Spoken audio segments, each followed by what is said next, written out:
since its inception, filmmaking has been a space of potential danger. In fact, it's often the films with seemingly the least amount of risk that pose the greatest danger to the actors. From beloved kids' movies to classic 90s comedies, these are the surprising scenes that were actually dangerous to film.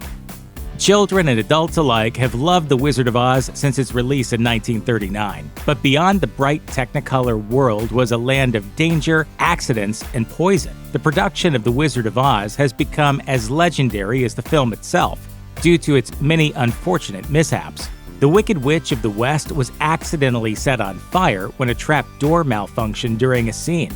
The Tin Man got poisoned by his aluminum-heavy makeup. Even Terry, the dog playing Toto, wasn't exempt, as one of the Winky guards accidentally stepped on her paw and broke it. But surprisingly, one of the most dangerous moments of all was the poppy field scene. The Cowardly Lion, Tin Man, and Scarecrow stand above Dorothy, who lies unconscious among the poppies as snow starts falling around them. Turns out, things weren't so gentle. The fake snow was made of asbestos, a toxic carcinogen. The dangers of asbestos were known by the early 1900s, but that didn't stop producers from dousing Judy Garland and her co-stars with it. Now, my beauty, something with poison in it, I think. With poison in it.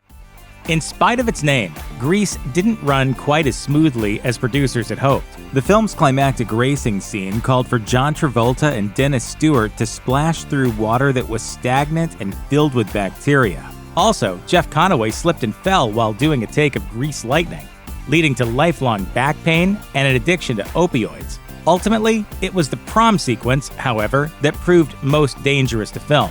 On screen, viewers can enjoy a vibrant scene of bright colors, a dance-off, and even John Travolta doing the splits. But off-screen, things weren't quite so fun. The Los Angeles gymnasium where the dance was filmed didn't have any air conditioning, and doors were closed to control lighting. The location got so hot, a cool and casual 116 degrees, that several members of the cast had to be helped off the set due to heat-related illnesses. While the standard for filming on location in the middle of a city is to close down the streets, that isn't always available when you're working on a limited budget. Such was the case for John Schlesinger, director of Midnight Cowboy. In the film, John Voight plays a sex worker who strikes up an unlikely friendship with Dustin Hoffman's Ratso Rizzo. The most famous scene of the film was an accidental one that almost injured Hoffman. Since production didn't have the money to shut down the streets, they filmed Voight and Hoffman walking and talking in the middle of real New York City traffic. As they're exchanging dialogue, a cab driver tried to run through a red light, nearly hitting Hoffman. This led to a genuine outburst and a classic moment of film dialogue. Hey! I'm walking here! I'm walking here!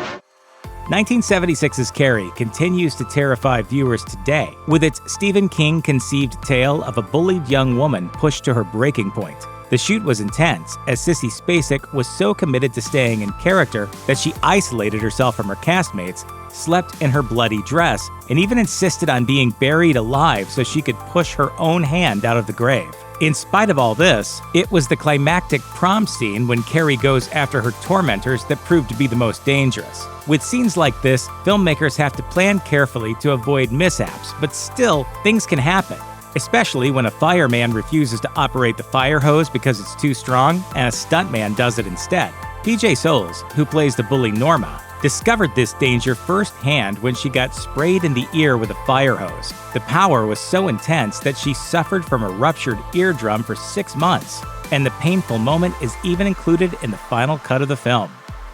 For The 40-Year-Old Virgin, Steve Carell decided to go full method. Not only did he write the chest waxing scene for himself, but he also decided to get his chest waxed for real. While normally this isn't so dangerous, the stakes were unknowingly raised with the hiring of Mickey Mia, who lied to the casting directors about her waxing proficiency. So, while Carell perhaps anticipated some level of pain, what he didn't expect was nearly getting his nipples ripped off, as Mia didn't take the important step of putting Vaseline around that area. The scene proved so painstaking to film that actor Romany Malco had to leave while Carell gritted his teeth and followed through with the process. The film's director, Judd Apatow, loves to keep things real, and Carell's agony was extremely real. In the end, it was definitely worth it, at least for the audience. You know what, guys? This is not a good look for me! The Exorcist has become as famous for its terrifying set as for its horror on screen. It got to the point that people working on the film actually believed it was cursed. Ellen Burstyn suffered a permanent back injury while being yanked by a harness. Several deaths have been linked to the movie, including cast members and members of their families. An entire set burned down, and a priest had to be brought in to bless the set. Such a physically demanding film, understandably, has risks, but one of the more dangerous moments came as a result of the director's head-turning scare tactics. In order to elicit the most authentic reactions on screen, William Friedkin would randomly shoot guns on set. Jason Miller, who played Father Karras, got into an altercation with Friedkin after he fired a gun next to his ear to get a surprise reaction. Miller noted that as an actor, he doesn't exactly need a gun to be surprised or startled. Friedkin never denied the claims of using a gun to get a rise out of the actors. In fact, he dismissed them because, after all, he was only firing blanks.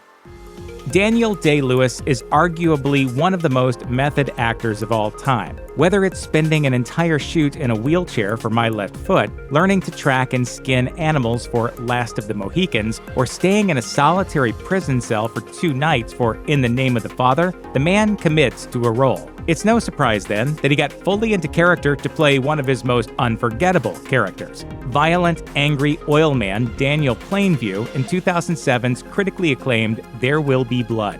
Many remember the moment of Day-Lewis lecturing Paul Dano's character. I drink your milkshake. But what viewers may not realize is that this climactic scene was actually quite dangerous to film. Ever the realist, Day-Lewis insisted on throwing actual bowling balls at Dano, who just barely got out of the way. The realism certainly added to the moment, helping create an authentic and iconic film moment. An action series like The Hunger Games requires a lot of safety planning due to all the stunts, but the most dangerous and unpleasant scene to film may surprise you. While Jennifer Lawrence made headlines after accidentally kicking Josh Hutcherson in the head, and Liam Hemsworth hurt his ankle while filming Mockingjay Part 2, it was the sewer scene that really put people in danger. In spite of having a sewer built on a soundstage, director Francis Lawrence decided to do the scene on location in a real sewer. The water was heated, the ceilings were low, which wasn't ideal for the 6'3" Liam Hemsworth, and costumes got waterlogged, adding at least 20 extra pounds on top of the actors. Plus, being in an actual sewer isn't exactly sanitary, which led to a quite miserable 3-week shoot for everyone. But in the end, they got the footage, and in the unique realm of Hollywood, sometimes that need transcends everything else. Since its 1971 release, Willy Wonka and the Chocolate Factory has inspired the dreams of countless kids and grown-ups alike. Willy Wonka's iconic chocolate river in particular stands out as a place of fun and fantasy.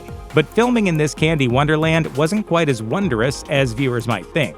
According to Michael Bollner, who played Augustus Gloop, this dream was a bit of a nightmare. It was stinky water, made of 150,000 gallons of water, cream, chocolate, and leftover coffee dumped by folks on set. The stench of the river only got worse over time, as the cream spoiled during the course of the shoot. Bollner had to do multiple takes, spending the day soaked in his smelly clothes. Each take required him to go back up into the tube, where he was stuck with water up to his mouth. The filming of this scene was so problematic that Peter Ostrom, who played Charlie Bucket, noted that OSHA likely had not approved such working conditions.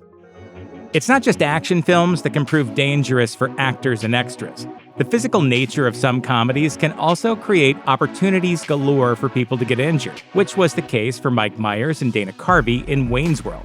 Who can hear Queen's Bohemian Rhapsody without thinking of the classic scene from the first Wayne's World movie? Myers fought to have that song included in the movie instead of the original pick of Guns N' Roses, and it paid off by becoming one of the most iconic music scenes of all time. According to Myers, though, it wasn't all fun and games. The guys in the Mirthmobile got very into the moment, and director Penelope Spheris needed many takes to get proper coverage for all the various angles you see in the scene. As a result, that scene took almost an entire night to shoot, leading to some serious neck pain. As Carvey told Rolling Stone in 2015, he was 36 at the time and needed more than a few Advil to get through the night. Filming this sequence might have been a headache for the actors, but fans everywhere had the same reaction to the final scene. Excellent. Ishtar has gone down in film history as one of Hollywood's greatest bombs, and trouble plagued it from production to release. The 1987 adventure comedy stars Warren Beatty, Dustin Hoffman, and Isabelle Adjani, and was filmed on location in Morocco. What could go wrong with a handful of warring egos, intense climate conditions, and high political tensions in North Africa? Actually, a lot could go wrong, and it did. The film became infamous for its extravagant overspending and director Elaine May's high number of takes. Perhaps the most dangerous scene was the one where Hoffman lies in the desert, surrounded by vultures. In order to get the large, frightening birds to fly down around him, production placed raw pieces of meat on Hoffman's body, just out of frame. Hoffman asked, "Are these vultures going to know where the raw meat ends and I start?" Unfortunately for him, he had to do 50 takes to find out. The Conqueror, a 1956 John Wayne film, may be one of the most surprisingly dangerous films in history, although you wouldn't know it to see it. In the early years of the Cold War, the US created the Nevada test site and in 1951 started testing its nuclear weapons. Due to the winds, the brunt of the nuclear fallout was felt in St. George, Utah. When producers of The Conqueror decided to film in St. George, they did so with the assurance of the federal government that the nuclear test site posed no hazard to public health. Ultimately, every scene of the film that was shot in St. George proved to be incredibly dangerous. By 1963, director Dick Powell died of cancer, and by 1980, 91 people from the production, 41%, developed the disease.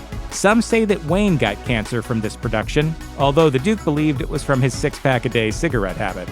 Check out one of our newest videos right here. Plus, even more Looper videos about your favorite movies are coming soon. Subscribe to our YouTube channel and hit the bell so you don't miss a single one.